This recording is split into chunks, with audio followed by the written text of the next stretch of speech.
Halo Sobat RSPAD, kembali lagi dengan saya Dr. Nabila Fitriariati dalam episode Ngobras, Ngobrol Bareng Dokter Spesialis.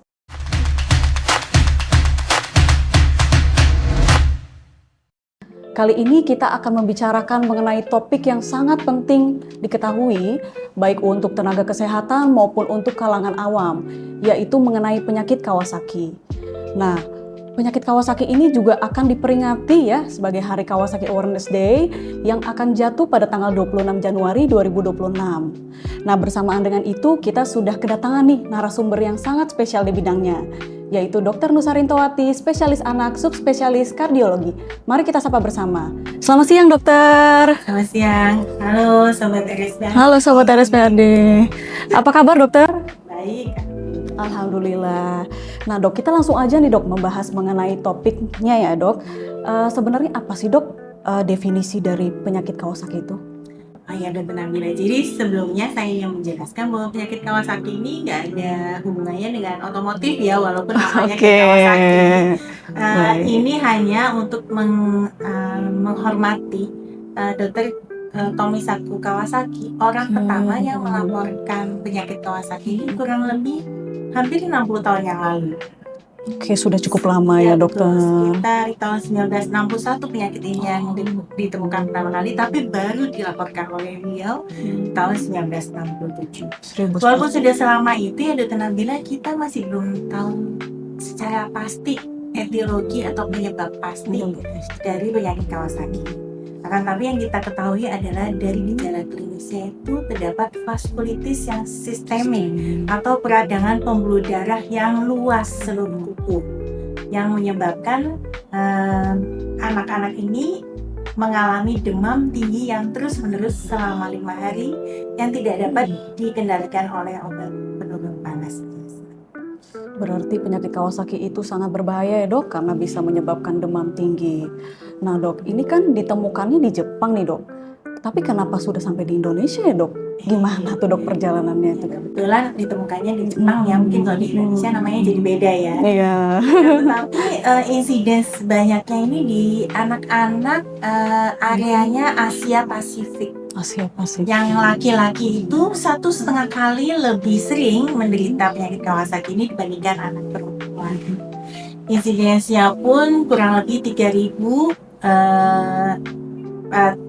per 1 juta penduduk atau anak-anak. Jadi cukup banyak sih kalau anak-anak ini memiliki kemungkinan menderita penyakit Kawasaki. Oke, penyakit Kawasaki ya dok ya. Nah, kalau untuk rentang usia anak-anak yang paling sering nih dok menderita penyakit Kawasaki itu biasanya ada di usia berapa tahun tuh dok? Insidensinya itu anak-anak di bawah 5 tahun, tapi prevalensi terbesar itu antara 18 sampai 24 bulan. Oke, baik dokter. Jadi penting sekali ya dok, terutama untuk orang tua yang memiliki anak-anak di usia 18 sampai 24 bulan tadi untuk mengenali nih dok ya gejala dan tanda penyakit Kawasaki ya dok. Nah kemudian nih dok, kita masuk ya dok ya. Kira-kira apa saja sih dok tanda dan gejala nih dok untuk baik untuk tenaga kesehatan maupun untuk kalangan awam yang perlu diketahui untuk bisa mengenali penyakit Kawasaki ini? Jadi selain sifat demamnya yang tinggi itu kita sebut juga ada beberapa manifestasi klinis lain ya, sehingga kita bisa rangkum dalam yang kita sebut burns crash. Oke, burns and crash ya dok ya. Kalau burns itu kan artinya terbakar tuh ya dok ya.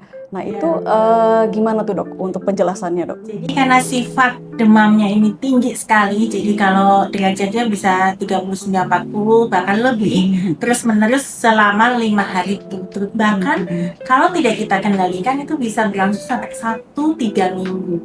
Lama sekali ya dokter. Lama sekali karena sifatnya ini kan vaskulitis sistemik ya, jadi peradangannya seluruh di pembuluh darah seluruh tubuh.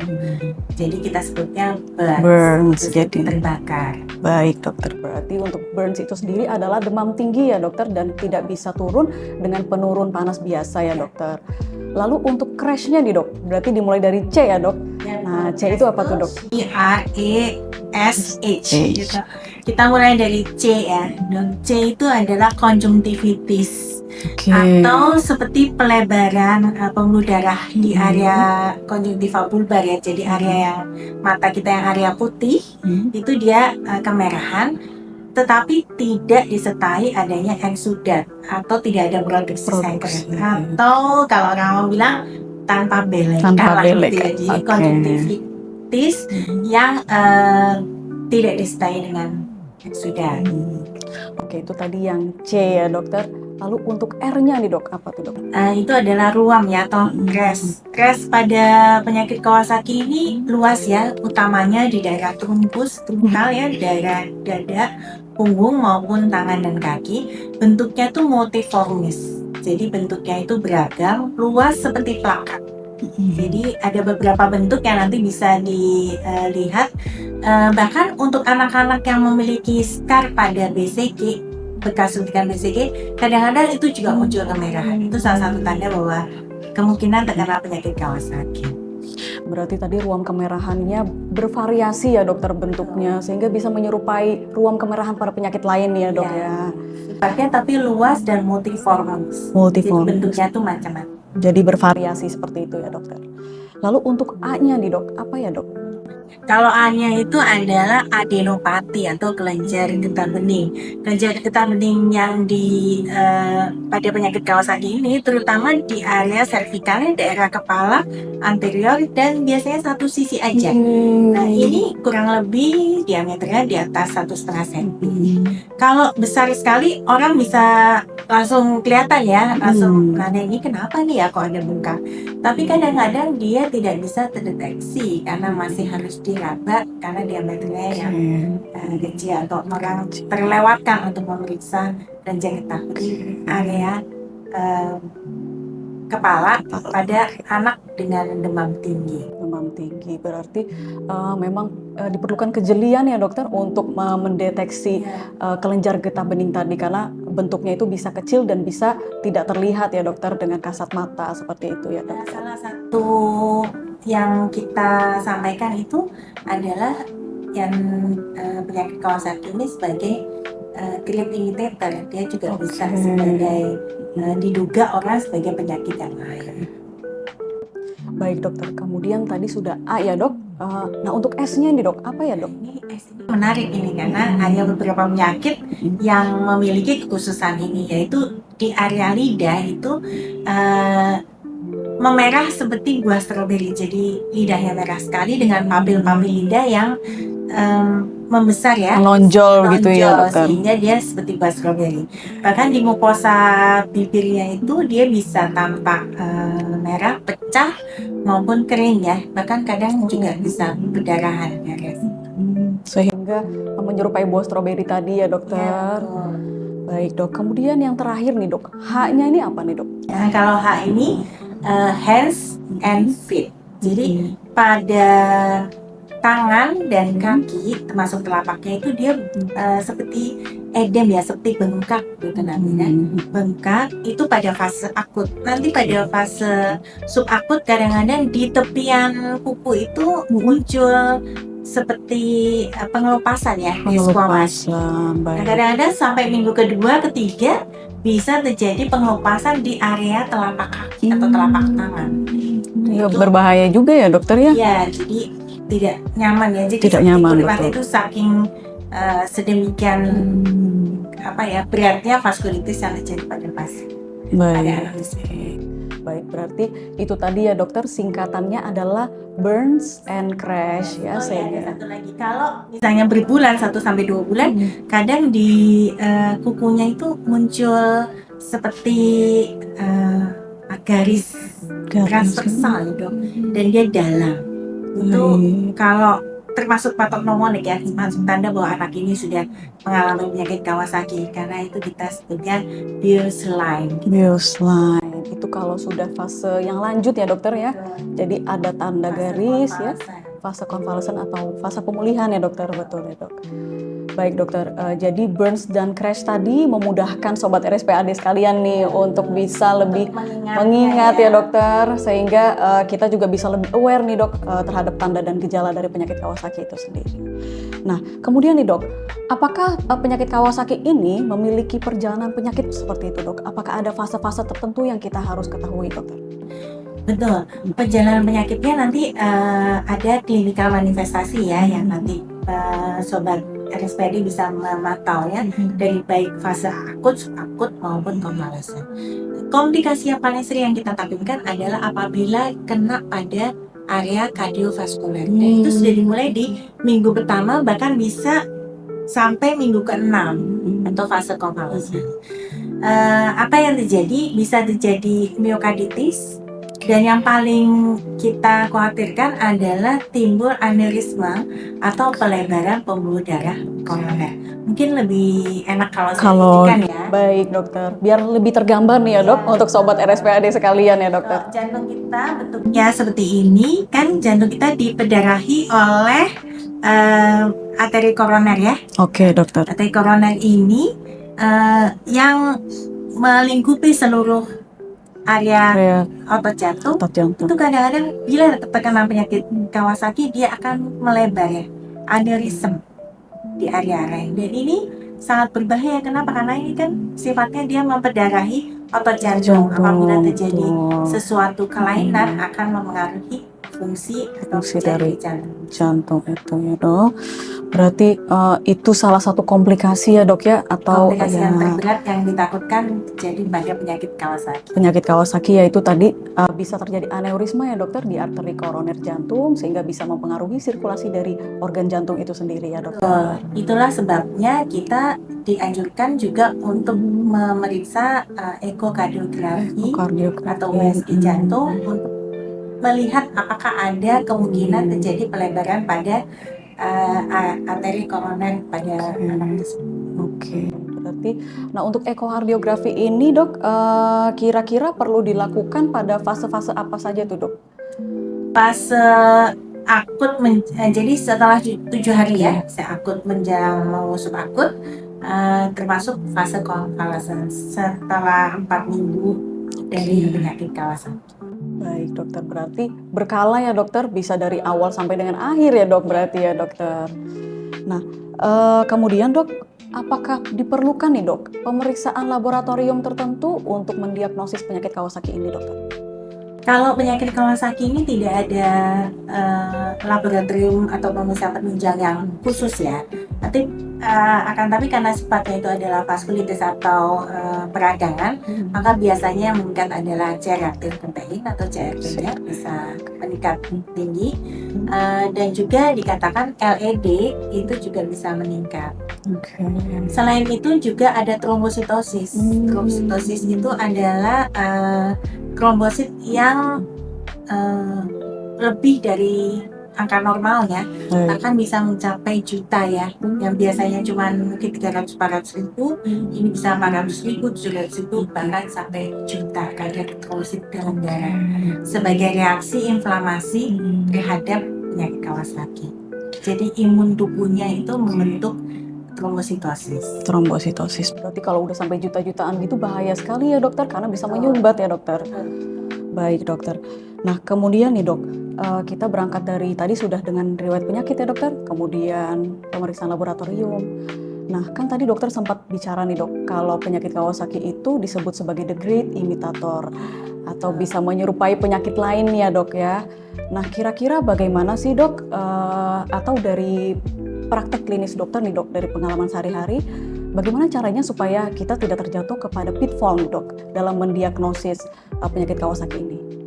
Nah, pitfalls yang terjadi itu bisa misalnya gini dok, ini kan demam anak, demam tinggi ya. Kalau kita tidak melihat burn and crash tadi, itu bisa lewat karena bisa tidak terdiagnosis. Karena satu anak demam tinggi, kemudian kita lihat ada pembengkakan kelenjar getah bening di area kepala. Jadi kita area leher ya, kita bisa, wah ini mams nih, gunungan nih, salah gitu ya dokter, bisa jadi kesalahan. Atau misalnya anak demam terus kemerahan, kita bisa yang paling sering itu dianggap sebagai campak. Tapi nanti kemudian ada juga yang menduga suatu infeksi bakteri, nanti diberikan antibiotik, kemudian rasnya makin memerah, dipikir alergi obat, nanti diberikan obat lagi yang tidak pada tempatnya. Nah, itu akan memperburuk penyakit Kawasaki. Nah, itulah sebabnya kita di Hari Kawasaki Sedunia ini yang tahun ini kita ingin menyampaikan yang kita sebut Lights On, Heart Strong Global. Jadi lights on, awareness cahaya ya dokter. Ya, awareness terhadap penyakit ini tuh harus ditingkatkan. Jadi kalau ada demam tinggi 5 hari, periksa dong setidaknya yang tadi burn CRASH. Burn kerasnya itu kita cek. Kemudian kita lakukan pemantauan. Apakah perlu kita lakukan USG jantung atau ekokardiografi untuk melihat kemungkinan komplikasi yang seperti bisa kita cegah sedini mungkin. Baik, jadi sangat penting sekali ya dokter untuk mengetahui tanda dan gejala yang khas dan kemudian perlu untuk melakukan pemeriksaan ekokardiografi untuk melihat ya dok, menilai gangguan jantungnya itu sudah seberat apa, seperti itu ya dokter. Nah kemudian nih dok, apa sih dok penanganan atau tata laksana yang tepat untuk penderita atau pada pasien Kawasaki ini? Penyakit Kawasaki ini karena sifatnya itu adalah vaskulitis atau inflamasi yang luas yang menyebabkan terjadi reaksi imunologi yang seluruh tubuh ya. Vaskulitis tadi itu ya dokter. Jadi semua sitokin meningkat reaksinya. Maka di dalam literatur dikatakan obat yang paling dianjurkan adalah pemberian IVIG atau immunoglobulin intravenous. Selain juga ada asetil asam salisilat. Tapi yang paling dianjurkan itu adalah IVIG untuk menekan peradangan yang luas. Baik. Berarti tadi pemberian imunoglobulin itu fungsinya sebagai antiinflamasi ya dokter, untuk mengatasi dari vaskulitis sistemik ini ya dokter. Nah yang terakhir nih dok, kira-kira ada nggak dok pesan-pesan untuk sobat RSPAD sekalian nih dok, dalam kaitannya dengan penyakit Kawasaki ini? Kita ingin Bapak Ibu sekalian memperhatikan gejala dan tanda klinis yang telah kami rangkum dalam burns and crash agar penyakit Kawasaki ini semakin banyak bisa kita atasi atau tangani sejak dini, sejak fase akut atau setidaknya subakut. Jangan sampai masuk dalam fase convalescence karena ada peluang terjadinya komplikasi kardiovaskular yang cukup berbahaya pada anak-anak. Dan kami juga menganjurkan untuk jangan takut untuk melakukan USG jantung atau ekokardiografi sebagai salah satu upaya untuk menekan komplikasi pada penyakit Kawasaki dan untuk mendeteksi sedini mungkin apabila terjadi komplikasi kardiovaskular. Baik dokter, berarti saya rangkum ya dokter. Jadi kita itu perlu untuk mengenali tanda dan gejala dari penyakit Kawasaki yang tadi sudah diberikan singkatan ya dok, untuk mempermudah sobat RSPAD sekalian untuk mengingat, yaitu dengan burns dan crash tadi ya dokter. Kemudian setelah itu jangan takut untuk melakukan pemeriksaan ekokardiografi karena itu sebagai salah satu upaya untuk mengidentifikasi atau untuk menilai seberapa besar gangguan yang penyakit Kawasaki tadi sebabkan ke ke jantung kita ya dokter. Kemudian dok, kira-kira berarti sobat RSPAD sekalian jangan sungkan ya dokter untuk berobat ya dokter ke rumah sakit apabila memang mengenali tanda dan gejala burns dan crash tadi ya dokter. Oke dokter. Baik sobat RSPAD sekalian, demikian episode podcast pada siang hari ini. Mudah-mudahan apa yang sudah disampaikan ini bisa membawa wawasan dan bisa memberikan informasi kepada sobat RSPAD sekalian mengenai penyakit Kawasaki. dan juga dapat meningkatkan awareness ya dokter, terutama tenaga kesehatan agar bisa lebih baik lagi dalam penanganan penyakit Kawasaki dan bisa menangani secara cepat dan tepat. Demikian saya dengan Dr. Nabila Fitri Aryati dan dengan narasumber kami, Dr. Besarintawati. Terima kasih sebelumnya ya dok. Terima kasih juga Dr. Nabila, bermanfaat.